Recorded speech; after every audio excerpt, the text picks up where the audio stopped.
O tema da nossa palavra hoje é consolo. Vivemos dias difíceis em que estamos sepultando amigos, irmãos, parentes. Tem sido um tempo de muito choro. E a palavra de hoje visa despertar nossos corações para entender as maneiras e os modos como que Deus trabalha para nos consolar.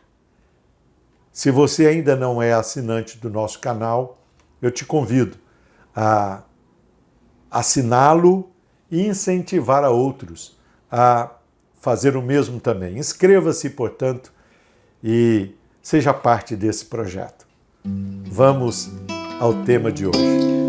Há consolo eficaz em Cristo Jesus para aquele que deseja andar na luz.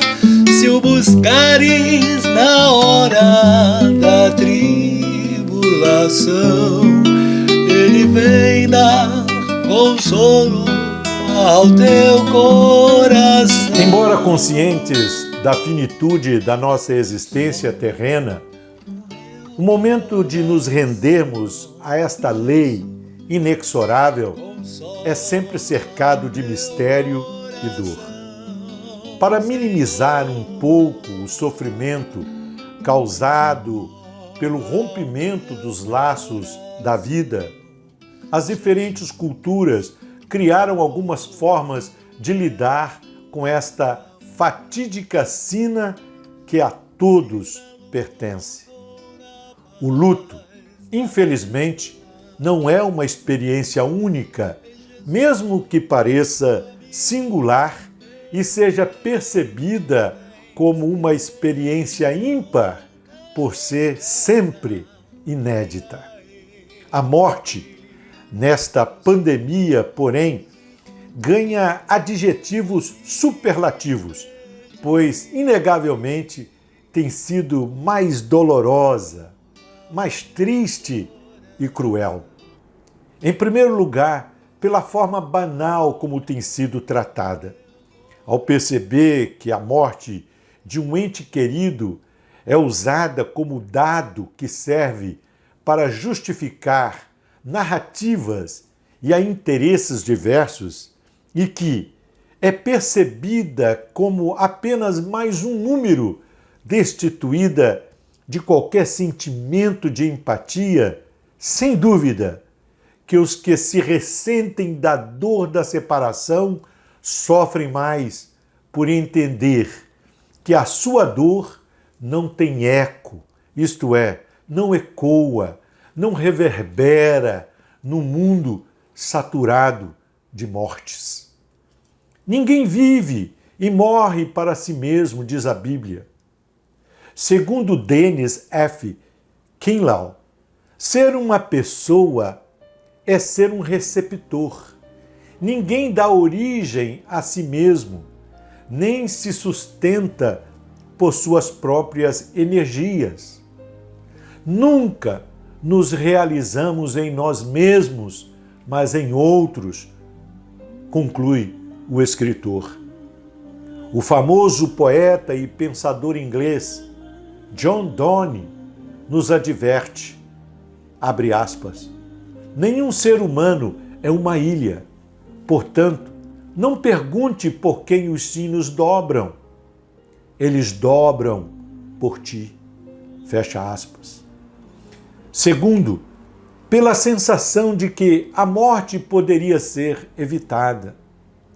A crescente polarização em torno da pandemia transformou o drama mais agudo da vida, isto é, a luta contra a morte, numa espécie de roleta russa do chamado viés ideológico.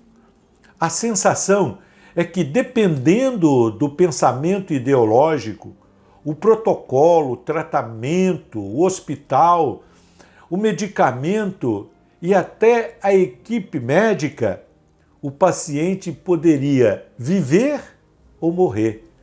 Esta percepção, ou esta sensação mostra que, para atender os caprichos da vaidade humana, pode-se abrir mão da luta pela vida e de se perder o sentimento de paixão. Nestas condições, a dor da perda aumenta pelo golpe constante da navalha cega do si. Se eu tivesse dado o medicamento X, se eu tivesse levado para o hospital Y, se eu não tivesse levado, será que não poderia ter evitado essa morte? Em terceiro lugar, a dor da morte nesse período parece ser maior pela privação de uma despedida à altura da perda. Aprendemos a nos despedir de parentes e amigos, de nós separados pela morte, num clima de solidariedade, de empatia, obtidos na companhia de quem chora conosco. A pandemia exigiu ainda mais este sacrifício de todos que perderam seus entes queridos. Os velórios curtos, com um número limitadíssimo de pessoas, o uso de máscaras e a falta do toque, ainda que justificáveis, não nos permite sentir com quantas pessoas nossa dor e a nossa perda estão sendo divididos. Condolências pelas redes sociais ajudam, mas o toque humano é insubstituível. Por isso, a dor é maior. Por estas e outras razões, a morte gera a premente necessidade de consolo nesses dias tão difíceis. Onde, porém, encontrá-lo? Algumas pessoas buscam consolo nas conquistas e realizações do falecido. Outros, na causa pela qual se deram. E ainda há os que se fixam nas boas memórias, na tentativa de transformá-las em lembranças felizes. É verdade que tudo isso pode atenuar o nosso sofrimento, mas o consolo mesmo somente encontramos em Deus. Jesus disse: bem-aventurados que choram, porque serão consolados. Mateus 5, verso 4. O consolo de Deus brota da certeza de que a morte está sob o comando divino, sendo por isso um ato legítimo, por mais precoce que pareça ser. É Deus quem dá a vida e é somente Ele quem tem o direito de tirá-la. Jó disse: Deus me deu e Deus tirou. Bendito seja o nome do Senhor. Jó 1, versículo 21. O consolo de Deus emana do fato de saber que Ele é justo e do fato de que a morte serve aos seus propósitos sublimes e não às intenções mesquinhas dos homens, por mais catastrófico ou catastrófica e injusta que pareça ser. Olhe o mundo à sua volta e perceba que nada é perdido e tudo contribuirá para uma nova criação, uma nova ordem, uma nova realidade. A morte de uma galáxia, de uma estrela nos confins do universo, a morte da fina flor que de madrugada viceja e floresce e à tarde murcha e seca. Nesse sentido, nossas lágrimas são adubos para a esperança e o anelo de viver esta realidade. Vi o novo céu e a nova terra, pois o primeiro céu e a primeira terra passaram e o mar já não existe. Vi também a cidade santa, a nova Jerusalém, que descia do céu, da parte de Deus, ataviada como noivo, adornada para o seu esposo. Então ouvi grande voz vinda do trono dizendo: Eis o tabernáculo de Deus com os homens. Deus habitará com eles.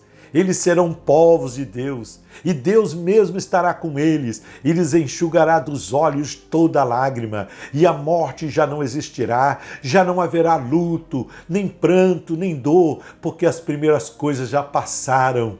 E aquele que está sentado no trono disse: Eis que faço nova todas as coisas, e acrescentou: Escreve, porque essas palavras são fiéis e verdadeiras.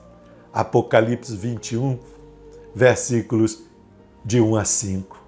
Então, por mais que você esteja sofrendo, chorando, por mais que você esteja sentindo a dor da perda, enxugue suas lágrimas, levante a cabeça e vamos em frente, carregando a chama da esperança. Assim vamos, porque assim cremos. Amém. De crescer.